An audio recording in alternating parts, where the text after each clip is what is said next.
ഫ്രണ്ട്ഷിപ്പിന് ഒരുപാട് വാല്യൂ കൊടുക്കുന്നവരാണോ നിങ്ങൾ? ഞാൻ അങ്ങനെയാണ് കേട്ടോ. അങ്ങനെ ഒരുപാട് നാൾക്ക് ശേഷം നമ്മളെ കുറേ ഫ്രണ്ട്സ് ഒരുമിച്ചൊന്ന് കൂടിയൊരു ദിവസമായിരുന്നു കേട്ടോ. അങ്ങനെ കൂടാനായിട്ട് കൂടിയതാണോ എന്ന് വെച്ചാൽ അങ്ങനല്ല. നമ്മുടെ ഒരു കോമൺ ഫ്രണ്ടിൻ്റെ കല്യാണം ഉണ്ടായിരുന്നു. അപ്പോൾ നമ്മളെല്ലാവരും കല്യാണത്തിന് മീറ്റപ്പ് ചെയ്തതിന് ശേഷം ഞങ്ങളന്ന് പുറത്തൊക്കെ പോയി കുറച്ച് കാറ്റൊക്കെ കൊണ്ടൊരു ബീച്ചിലൊക്കെ ഇരുന്ന ദിവസമാണ് കേട്ടോ. അപ്പം ഞാനും ഏട്ടനും ദാണ്ട് ഗിഫ്റ്റൊക്കെ വാങ്ങാനായി കടയിൽ കയറിയതാണ്. ഷാമണ്ണനും ഉണ്ടായിരുന്നു കേട്ടോ. അപ്പം ഞങ്ങൾ ഗിഫ്റ്റൊക്കെ മേടിച്ച് നേരെ കല്യാണത്തിന് പോവാണ്.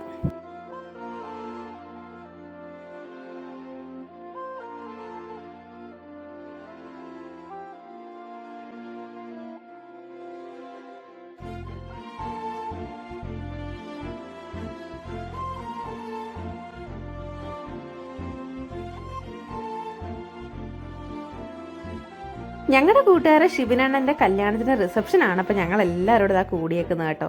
ഏറ്റവും വലിയ കോമഡി എന്താന്ന് വെച്ചാൽ ഞാൻ അവിടെ ചെന്ന് ആ കല്യാണ റിസപ്ഷൻ്റെ ഒക്കെ വീഡിയോ എടുക്കുന്ന ആരെയും അങ്ങ് വിട്ടുപോയി.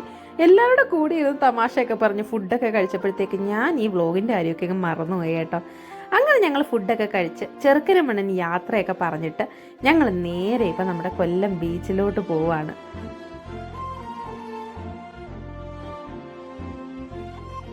റിസപ്ഷൻ വൈകിട്ട് മുതലുണ്ടായിരുന്നു. പക്ഷേ എല്ലാവരുടെ തിക്കും തിരക്കൊക്കെ കഴിഞ്ഞിട്ട് രാത്രിയാണെന്ന് കൂടാൻ പറ്റിയത്. അത് നന്നായെന്ന് തോന്നുന്നു. കാരണം എല്ലാവർക്കും ഒന്ന് ഒരുമിച്ച് കൂടാൻ പറ്റിയില്ലേ. അങ്ങനെ ഞങ്ങൾ ദാണ്ടെ കൊല്ലം ബീച്ചിലെത്തിയിട്ടുണ്ട്.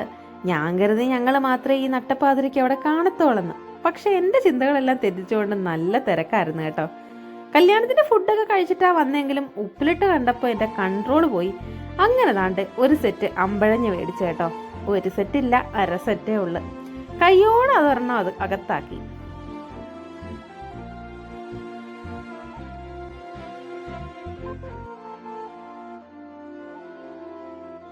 മാങ്ങയും പൈനാപ്പിളും ഒക്കെ ഉപ്പിലിട്ട് കഴിക്കാൻ വീട്ടിൽ കിട്ടാറുണ്ടെങ്കിലും ഇതാണ് കമ്പഴഞ്ഞും കാരക്കയൊക്കെ കഴിക്കണമെങ്കിൽ ഞങ്ങൾക്ക് ബീച്ചിൽ പോകണം കേട്ടോ. അങ്ങനെ 1, 2, 3 എന്ന് പറഞ്ഞ് കുറേ എണ്ണം നല്ല പോലെ അകത്താക്കിയിട്ടുണ്ട്. ഞാൻ ഒറ്റയ്ക്കല്ല, എനിക്ക് കൂട്ടിന് അരുണണ്ണൻ്റെ വൈഫ് അനുഷ ചേച്ചി ഉണ്ടായിരുന്നു കേട്ടോ.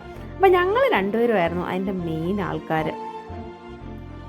അങ്ങനെ താണ്ട് സൊറയൊക്കെ പറഞ്ഞ് ഞങ്ങൾ ബീച്ചിലോട്ട് കടക്കുകയാണ്. ഒത്തിരി നാൾക്ക് ശേഷമാണ് എന്ന് പറയുമ്പോൾ ഏകദേശം ഒരു 6-7 വർഷങ്ങൾക്ക് ശേഷമാണ് ഞങ്ങൾ എല്ലാവരും ഒരുമിച്ച് ഇപ്പോൾ ബീച്ചിലൊക്കെ വന്നിട്ടുള്ളത് കേട്ടോ.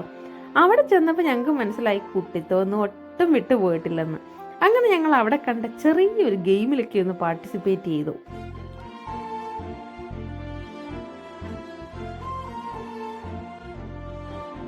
അല്ലെങ്കിൽ ഈ മെച്യൂരിറ്റി എന്ന് പറയുന്നത് നമ്മളുടെ ക്യാരക്ടറിനെ മാറ്റുന്നൊരു സംഭവം ആവരുതല്ലോ. നമുക്ക് പ്രായം ആകും തോറും നമ്മൾ മെച്യൂരിറ്റി ആക്ട് ചെയ്യേണ്ട കാര്യമുണ്ടോ? മൈൻഡിൽ എപ്പോഴും ഒരു കുട്ടിത്തമുള്ള ലൈഫാണ് നല്ലതെന്ന് എനിക്ക് ഇടയ്ക്ക് തോന്നാറുണ്ട് കേട്ടോ. എന്താ നിങ്ങളുടെ അഭിപ്രായം? ഞങ്ങളെല്ലാവരും പല ജോലിയും പല തിരക്കുമായിട്ട് കഴിയുന്നവരാണ് കേട്ടോ. പക്ഷെ അന്നൊരു ദിവസം എല്ലാ തിരക്കുകളും ഒക്കെ വിട്ടുകൊണ്ട് എല്ലാ ടെൻഷനും ഒന്ന് മറന്നുകൊണ്ടൊന്ന് ചില്ല് ചെയ്യാൻ പറ്റി. അതൊരു വലിയ കാര്യമല്ലേ. എല്ലാവർക്കും അങ്ങനെ പറ്റണമെന്നില്ല. മിക്ക ആൾക്കാരും എപ്പോഴും ഈ ടെൻഷനും എല്ലാം ഉൾക്കൊള്ളിച്ചുകൊണ്ട് തന്നെ വീട്ടിൽ തന്നെ ഇരിക്കലാണ് മെയിൻ പരിപാടി. എനിക്കുണ്ട് കുറേ കൂട്ടുകാരും റിലേറ്റീവ്സും ഒക്കെ. അവരൊക്കെ അവരുടെ പ്രശ്നങ്ങളും എല്ലാം വെച്ചുകൊണ്ട് വീട്ടിൽ തന്നെ ഇരിക്കലാണ്. ഇപ്പം നമുക്കൊരു ടെൻഷൻ വരുമ്പോൾ അല്ലെങ്കിൽ ഒരു പ്രശ്നം വരുമ്പോൾ നമ്മളത് വീട്ടിൽ ഇരുന്ന് കരഞ്ഞ് തന്നെ തീർത്തിട്ട് കാര്യമില്ലല്ലോ. ഇതേണക്കൊന്ന് കൂട്ടുകാരെയൊക്കെ വിളിച്ച് ഒന്ന് ഇടയ്ക്കൊന്ന് വെളിയിലൊക്കെ പോയി ഒരു ചായ ഒക്കെ കുടിച്ച് വരുമ്പോൾ തന്നെ മൈൻഡ് ഒന്ന് റിലാക്സ് ചെയ്യും. പ്രോബ്ലം അപ്പോൾ അവിടെ കിടക്കുമെങ്കിലും അപ്പോഴെങ്കിലും നമ്മുടെ മനസ്സിലോട്ട് അതെങ്ങനെ സോൾവ് ചെയ്യണമെന്നൊരു സൊല്യൂഷൻ എങ്കിലും വന്നിട്ടുണ്ടായിരിക്കും. അങ്ങനെ നമ്മുടെ ആൺസംഘങ്ങളെല്ലാം അവിടെ നിന്ന് എന്തൊക്കെയോ ചർച്ച ചെയ്യുന്നതിനിടയ്ക്ക് ഞങ്ങൾ പെൺപുലികളെല്ലാം കൂടെ അടുത്തുള്ള ഒരു അത്തറുകടയിൽ പോയി കേട്ടോ. അപ്പൊ എനിക്കല്ല, നമ്മുടെ പൂജൂസിന് അത്തറ് മേടിക്കണം. പുള്ളിക്കാരി അവിടുന്ന് സ്ഥിരമായിട്ട് മേടിക്കുന്നതാന്ന് പറഞ്ഞു. അപ്പൊ ദാണ്ടെ ഓരോന്നിങ്ങനെ മണത്തൊക്കെ നോക്കിയിട്ട് നമ്മൾ ഓരോ സെലക്ട് ചെയ്യാണ് കേട്ടോ.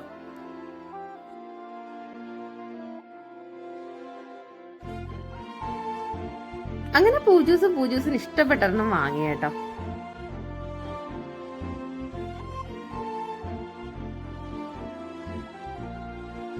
പിന്നെ ഞങ്ങൾ കുറേ നേരം അവിടെ ഇരുന്ന് കാറ്റൊക്കെ കൊണ്ട് ഇങ്ങനെ കാര്യങ്ങളൊക്കെ പറഞ്ഞ് നല്ല രസമായിരുന്നു കേട്ടോ. ആ കളിക്കുന്നത് അരുണണ്ണന്റെ മോനാണേ. സാധാരണ പകല് ബീച്ചിൽ വരുമ്പം നമ്മൾ ഇങ്ങനത്തെ കടയിൽ നിന്നൊക്കെ ഐസ്ക്രീം വാങ്ങി തിന്നിട്ടങ്ങ് പോവല്ലേ.